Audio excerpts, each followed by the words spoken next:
एक बार जोर से बोलिए, श्री विष्णु भगवान की जय, श्री नारायण भगवान की जय, शुद्ध जी महाराज की जय, सारे ऋषियों मुनियों की जय, सनातन धर्म की जय, धरती माता की जय, भारत माता की जय। आज की कथा शुरुआत करते हैं। पद्म पुराण अध्याय 2। सूत जी कहते हैं, महर्षियों, जो सृष्टि रूप मूल प्रकृति के ज्ञाता तथा इन भावात्मक पदार्थों के दृष्टा है, जिन्होंने इस लोकों की रचना की है, जो लोक तत्व के ज्ञाता तथा योगवेता है, जिन्होंने योग का आश्रय लेकर संपूर्ण चराचर जीवों की सृष्टि की है और जो समस्त भूतों तथा अखिल विश्व के स्वामी है, उन सच्चिदानंद परमेश्वर को मैं नमस्कार करता हूँ। फिर ब्रह्मा, महादेव, इंद्र, अन्य लोकपाल तथा सूर्यदेव को एकाग्रचित से नमस्कार करके ब्रह्मस्वरूप वेदव्यास जी को प्रणाम करता हूँ। उन्हों से इस पुराण विद्या को प्राप्त करके मैं आपके समक्ष प्रकाशित करता हूँ। जो नित्य सदसत स्वरूप, अव्यक्त एवं सबका कारण है, वह ब्रह्म ही महतत्व से लेकर विशेष पर्यंत विशाल ब्रह्मांड की सृष्टि करता है। यह विद्वानों का निश्चित सिद्धांत है।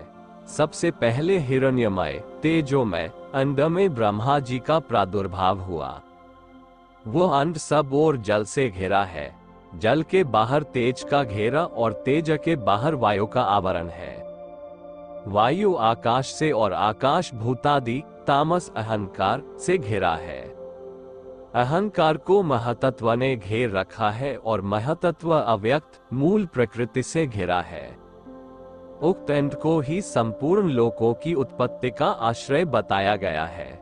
इसके सिवा इस पुराण में नदियों और पर्वतों की उत्पत्ति का बारंबार वर्णन आया है। मनवंतरों और कल्पों का भी संक्षेप में वर्णन है। पूर्व काल में ब्रह्मा जी ने महात्मा पुलस्त्य को इस पुराण का उपदेश दिया था। फिर पुलस्त ने इसे गंगाद्वार, हरिद्वार में भीष्म जी को सुनाया था। इस पुराण का पठन, श्रवण तथा विशेषतः स्मरण धन, यश और आयु को बढ़ाने वाला एवं संपूर्ण पाप का नाश करने वाला है। जो द्विज अंगों और उपनिषदों सहित चारों वेदों का ज्ञान रखता है, उसकी अपेक्षा वह अधिक विद्वान है जो केवल इस पुराण का ज्ञाता है।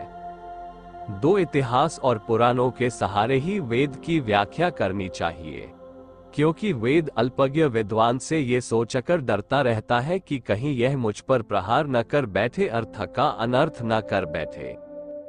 तात्पर्य ये कि पुराणों का अध्ययन किए बिना वेदार्थ का ठीक ठीक ज्ञान नहीं होता। 3 ये सुनकर ऋषियों ने सूत जी से पूछा, मुने, भीष्म जी के साथ पुलस्त्य ऋषि का समागम कैसे हुआ?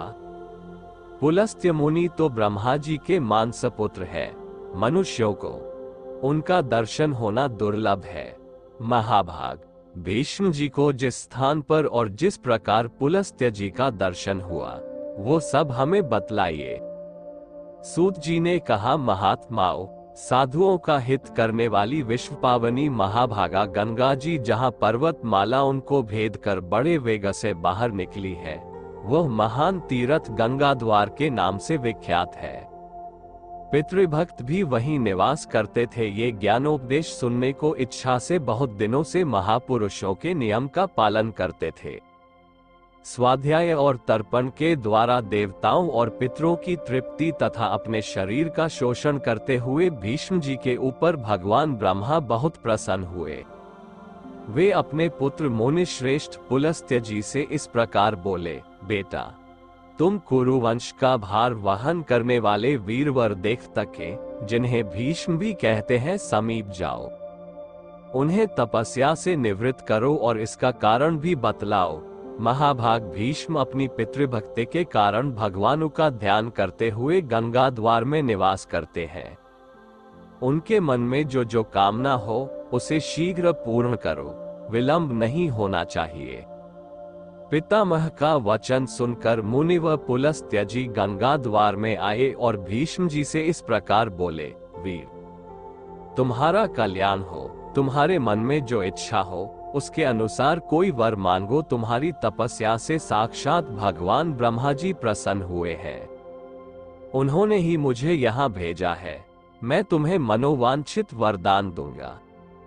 पुलस्त्य जी का वचन मन और कान को सुख पहुंचाने वाला था। उसे सुनकर भीष्म आंखें खोल दी और देखा पुलस्त्य जी सामने खड़े हैं। उन्हें देखते ही भीष्म जी उनके चरणों पर गिर पड़े। उन्होंने अपने संपूर्ण शरीर से पृथ्वी का स्पर्श करते हुए उन मुनि श्रेष्ठ को साष्टांग प्रणाम किया और कहा, भगवान, आज मेरा जन्म सफल हो गया।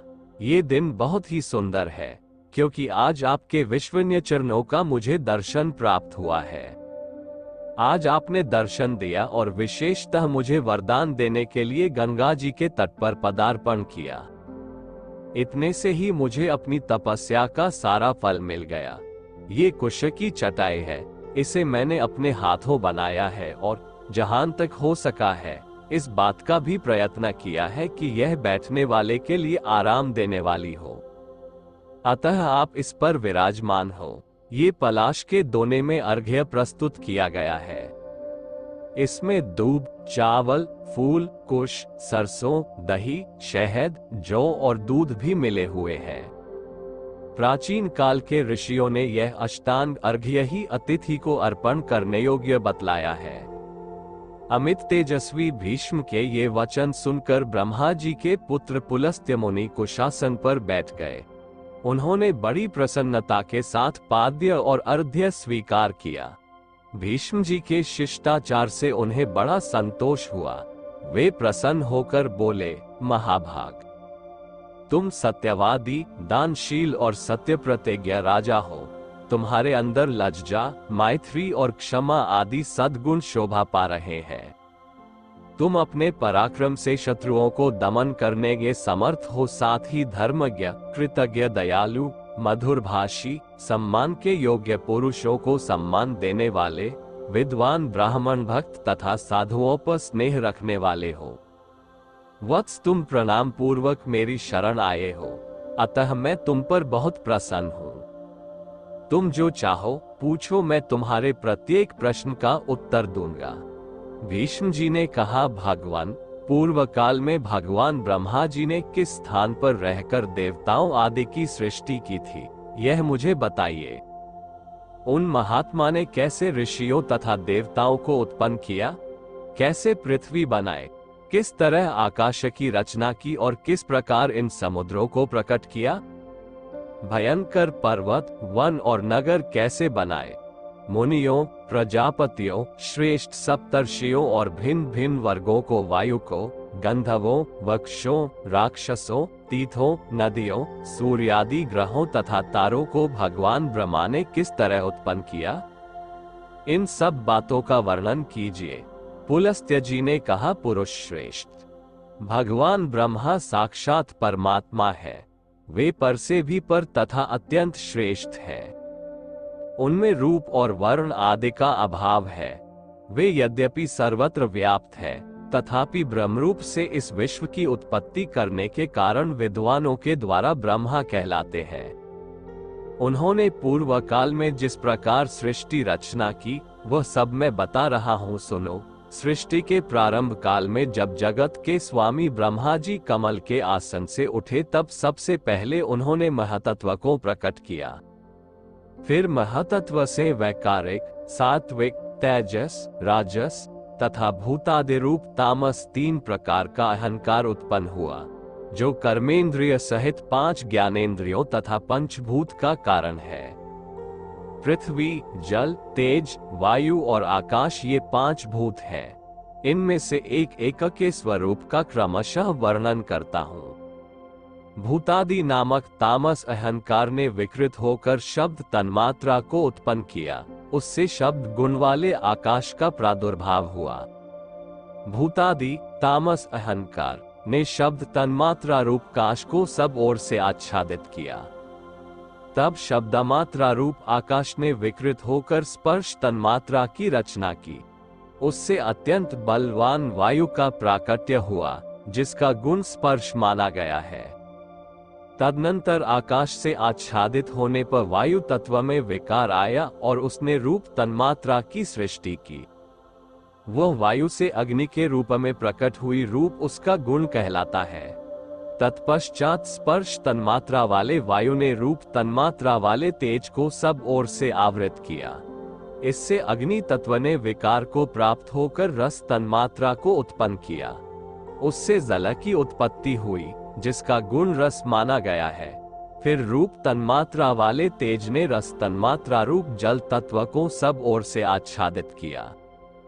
इससे विकृत होकर जल तत्व ने गंध तन्मात्रा की सृष्टि की, जिससे ये पृथ्वी उत्पन्न हुई। पृथ्वी का गुण गंध माना गया है। इंद्रियां तेजस कहलाती हैं, क्योंकि वे राजस अहंकार से प्रकट हुई है।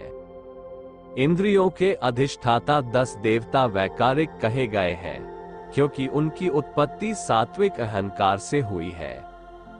इस प्रकार इंद्रियों के अधिष्ठाता 10 देवता और 11वां मन ये वैकारिक माने गए हैं। त्वचा, चक्षु, नासिका, जी और श्रोत्र ये 5 इंद्रियां शब्दादि विषयों का अनुभव कराने के साधन हैं। अतः इन 5 को बुद्धियुक्त अर्थात ज्ञानेंद्रिय कहते हैं। गुदा, उपस्थ, हाथ, पैर और वाक ये क्रमशः मल त्याग, मैथुन जनित सुख, शिल्प निर्माण, हस्त कौशल, गमन और शब्दोच्चारण इन कामों में सहायक है। इसलिए इन्हें कर्मेंद्रिय माना गया है। वीर आकाश, वायु, तेज, जल और पृथ्वी वे क्रमशः शब्दादि उत्तरोत्तर गुणों से युक्त हैं, अर्थात आकाश का गुण शब्द, वायु के गुण शब्द और स्पर्श, तेज के गुण शब्द, स्पर्श और रूप, जल के शब्द, स्पर्श, रूप और रस तथा पृथ्वी के शब्द, स्पर्श, रूप, रस एवं गंध वे सभी गुण हैं। उक्त पौधों भूत शांत, घोर और मूढ़ है, अर्थात सुख, दुख और मोह से युक्त है। अतः विशेष कहलाते हैं। ये 5 भूत अलग अलग रहने पर भिन्न भिन्न प्रकार की शक्तियों से संपन्न है। अतः परस्पर संगठित हुए बिना, पूर्णतया मिले बिना ये प्रजा की सृष्टि करने में समर्थ न हो सके। इसलिए परम पुरुष परमात्मा ने संकल्प के द्वारा इनमें प्रवेश किया। फिर तो महतत्व से लेकर विशेष पर्यंत सभी तत्व पुरुष द्वारा अधिष्ठित होने के कारण पूर्ण रूप से एकत्व को प्राप्त हुए। इस प्रकार परस्पर मिलकर तथा एक दूसरे का आश्रय ले उन्होंने अंड की उत्पत्ति की। भीष्म जी उस अंड में ही पर्वत और द्वीप आदि के सहित समुद्र, ग्रहों और तारों सहित संपूर्ण लोक तथा देवता, असुर और मनुष्य सहित समस्त प्राणी उत्पन्न हुए हैं। वो अंड पूर्व की अपेक्षा 10 गुने अधिक जल, अग्नि, वायु, आकाश और भूतादि अर्थात तामस अहंकार से आवृत है। भूतादि महतत्व से घिरा है तथा इन सबके सहित महतत्व भी अव्यक्त, प्रधान या मूल प्रकृति के द्वारा आवृत है। भगवान विष्णु स्वयं ही ब्रह्मा होकर संसार की सृष्टि में प्रवृत्त होते हैं तथा जब तक कल्प की स्थिति बनी रहती है तब तक वे ही युग युग में अवतार धारण करके समूची सृष्टि की रक्षा करते हैं। वे विष्णु सत्वगुण धारण किए रहते हैं, उनके पराक्रम की कोई सीमा नहीं है। राजेंद्र, जब कल्प का अंत होता है तब वे ही अपना तमह प्रधान रौद्र रूप प्रकट करते हैं और अत्यंत भयानक आकार धारण करके संपूर्ण प्राणियों का संहार करते हैं। इस प्रकार सब भूतों का नाश करके संसार को एक अर्णव के जल में निमग्न कर वे सर्वरूपधारी भगवान स्वयं शेषनाग की शैया पर शयन करते हैं। फिर जागने पर ब्रह्मा का रूप धारण करके वे नए सिरे से संसार की सृष्टि करने लगते हैं। इस तरह एक ही भगवान जनार्दन सृष्टि, पालन और संहार करने के कारण ब्रह्मा, विष्णु तथा शिव नाम धारण करते हैं। तारांकन वे प्रभु सृष्टा होकर स्वयं अपनी ही सृष्टि करते हैं, पालक होकर पालनीय रूप से अपना ही पालन करते हैं और संहारकारी होकर स्वयं अपना ही संहार करते हैं। पृथ्वी, जल, तेज, वायु और आकाश सब वे ही हैं, क्योंकि अविनाशी विष्णु ही सब भूतों के ईश्वर और विश्वरूप हैं। इसलिए प्राणियों में स्थित सर्ग आदि भी उन्हीं के सहायक हैं। दोस्तों, आज की कथा को यह विश्राम देते हैं, कल कथा आरंभ करेंगे अध्याय 3 में। तब तक के लिए जय श्री हरि। राधे राधे। भगवान विष्णु आप सब पर अपनी कृपा बनाए रखें।